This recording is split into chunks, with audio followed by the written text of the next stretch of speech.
এসপ্তাহমান বেমাৰী হৈ পৰি থাকিলোঁ।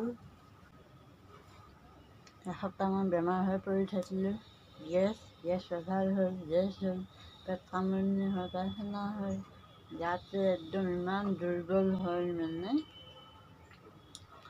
একোৱে কৰিব নোৱাৰি। এই যোৱাকালি 50 টকা মাংস আনি বইল কৰি চুপৰ নিচিনা বনাই খাইছোঁ আৰু তাতে কামবিলাক কৰোঁ। আজিতো শনিবাৰে বাহিৰ কাম হোৱাই নাই, বাহিৰ কামখিনি কৰোঁ। ল'ৰা গ'ল কামত, মই এতিয়া বাহিৰ কামখিনি কৰি লওঁ। বিচনা একো উঠাওঁ। এই চালি এখন মই ঠিক কৰিব পাৰিলে ভাল লাগিব।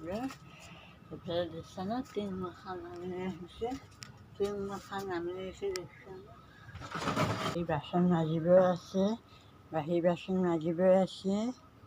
কাম হোৱাই নাই মোৰ একো কৰিব আৰু। দেখিছেনে হালেই ৰৈছে চালি এখন, এই বাঁহ কাটি থৈছোঁ। এখন বাগৰিব আৰু বাঁহ কাটি থৈছোঁ। বাঁহকেইটা কিন্তু সৰু হৈছে, ফুটাৰ কাৰণে সৰু হৈছে আৰু দুটামান চিধা চাই কাটিব লাগিব।